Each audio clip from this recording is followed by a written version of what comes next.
Mga celebrities na nakaaway ang nanay nila at isinapubliko ang problema nila sa kanilang sariling ina. Matet De Leon and Nora Honor. Bago matapos ang taong 2022, isang balita ang gumulat sa mundo ng showbiz nang iulat ang pag-aaway ng mag-inang sina Matet at superstar Nora Honor. May kinalaman kasi ito sa business na itinayo nila pareho. Naglabas kasi si Ate Guy ng gourmet tinapa at gourmet tuyo na naging kakumpetensya ni Matet sa business nila na Casita Estrada. Nilinaw ng dating child star na hindi gimmick ang tampuhan nila ng kanyang ina at totoong sumama ang loob nito. Alam kasi ng kanyang ina na nagbebenta rin ito ng katulad na produkto at hindi maintindihan kung bakit siya tinapatan sa negosyo.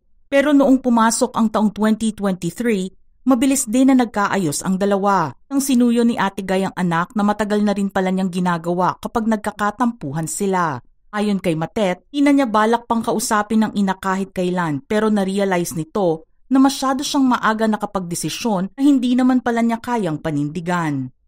Janela Salvador and Janine Desiderio. Noong teenager pa lang si Janela at baguhan sa showbiz, amin ito sa isang interview na nagkaroon sila ng away at tampuhan ng kanyang ina na si Janine. Dahil bata pa ito at nasa edad na 14, maraming mga bagay na gustong gawin si Janela. Subalit hinihigpitan siya ng kanyang ina. Naging masyado itong strikto sa aktres at hindi niya nagustuhan ang paghihigpit na ginagawa ng ina. Isa rin sa mga issues nila noon ay ang pagtutol ng singer sa nooy boyfriend nito na si Elmo Magalona. Pero kahit ganoon ang nangyari, naayos din nilang dalawa ang kanilang problema. Naisip ni Janela na kahit na mag-away sila ni Janine, siya pa rin ang kanyang ina. Kahit public figure at napapanood sa telebisyon, gusto pa rin ni Janela na maging pribado ang issue nilang mag-ina. Ngayon nga ay makikita ang pagiging close nila sa isa't isa lalo na noong isilang ni Janela ang kanyang anak na si Jude na alagang-alaga ni Janine, Danny Barreto and Marjorie Barreto. Dahil 19 years old lang si Marjorie nang manganak sa panganay na si Danny, hindi malayo na magkaroon ng tampuhan at awayan sa pagitan nilang dalawa. Nabalita kasi noong 2017 na dumadalas ang pagpunta at pagsama ni Danny sa pamilya ng kanyang ama na si Kier Legaspi. Nakita sa isang litrato na kasama nito ang lola na si Hershey at mga pinsan na sina Cassie at Mavi. Umugong ang balitang hindi nagustuhan ni Marjorie ang ikinikilos ng anak na madalas ginagabi sa pag-uwi. Ito ang pinag-usapan noon na away ng magkabilang kampo. Mas lalong nagpatindi sa duda ng mga netizens nang hindi makita ang presensya ni Danny sa kaarawan ng kanyang ina. Marami ang nalungkot nang mabalitaan nila ang tampuhan na ito ng dalawa. Pero marami naman ang nagsabing normal lang iyon sa mag-iina, lalo na kung teenager pang mga anak. Di rin naman nagtagal ay naging magkasundo silang dalawa at mas lalong nagkaroon ng malalim na relasyon mula nang maging isa ring ina si Danny. Casey Concepcion and Sharon Cuneta. May ilang beses na ring nabalita noon ang tampuhan sa pagitan ni na megastar Sharon Cuneta at panganay na si Casey. Hindi naman tago sa publiko na sa murang edad na 3 ay nagkahiwalay sina Sharon at Gabby. Laki ang pagsisisi ni Sharon noon sa nangyari sa kanilang dalawa ng real and real-life sweetheart dahil hindi nito nabigyan ng buong pamilya si Casey. Hindi tulad niya na kahit papaano ay naging maganda ang childhood. Pero ang mga tampuhan nilang mag-ina ay naayos din kahit medyo nagtagal. Balit ngayon nga ay may panibago na namang silang issue sa pamilya, kung saan inamin ni Casey na nahihirapan siyang ilagay ang sarili niya sa kanilang blended family. Kahit daw kasi lumaki sila ng magkakasama, iba pa rin ang pakiramdam ng hindi belong sa pamilya. Kaya dumating siya sa puntong in-unfollow sina Kiko at Frankie sa social media at hindi na sinabi pa ang dahilan. At dahil family matter ito, privacy ang kahilingan ng mga malalapit sa kanila. Gayunpaman, isang mensahe tungkol sa pagmamahal ng isang ina ang pinost ni Sharon sa social media para naman sa kanyang panganay na si Casey. Sarah Geronimo and Divina Geronimo. Tulad ng maraming ina, isa si Mommy Divine sa nakitaan ng dedikasyon sa pagpapalaki sa anak na si Sarah.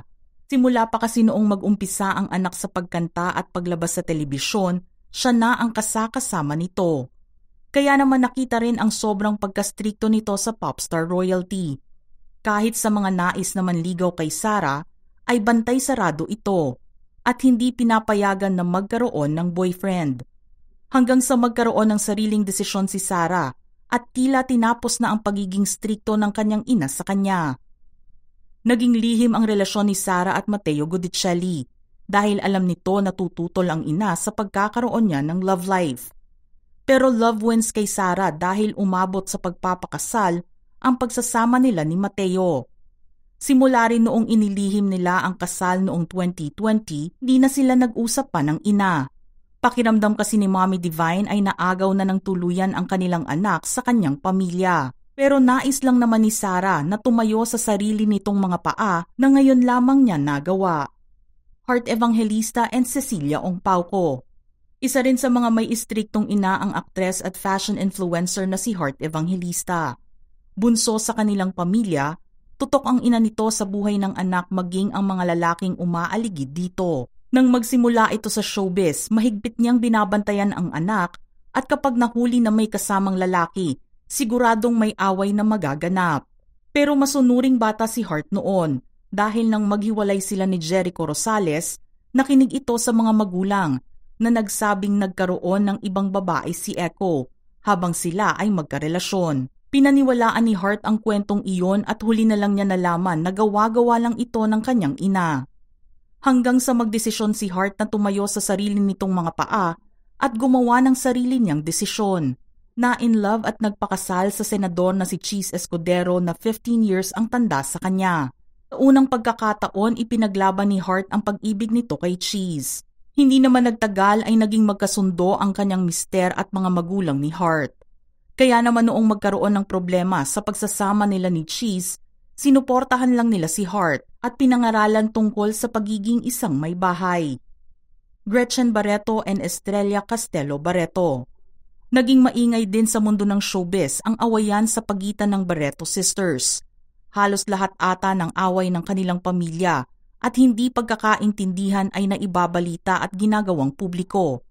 Isa rin sina Gretchen at Mommy Inday ang may madalas na pag-aaway sa kanilang pamilya.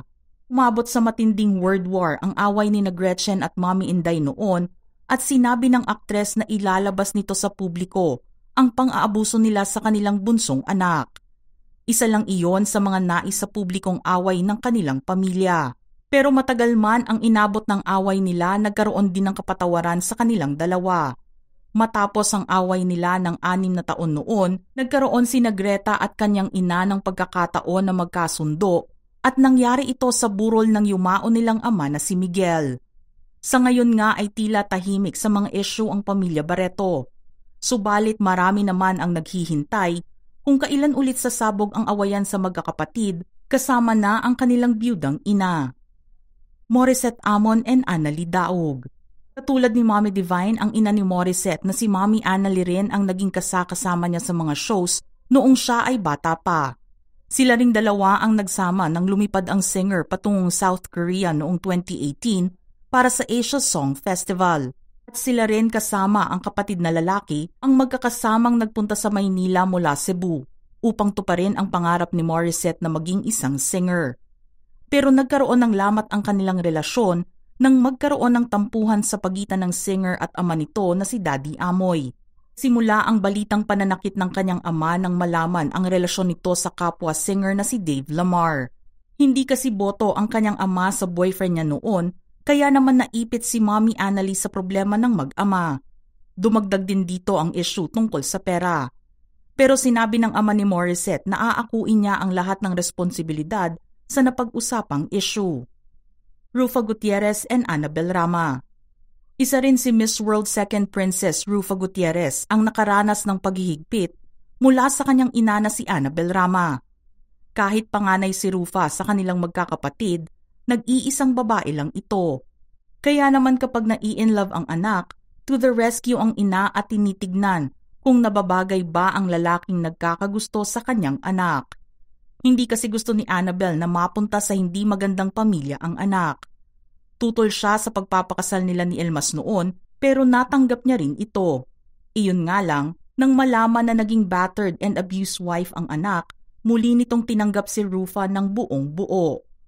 Kahit ganoon man ang nangyari noon sa buhay ni Rufa at kahit malapit na itong mag-50, Aminado si Annabel na pinapakialaman pa rin niya ang buhay ng kanyang mga anak.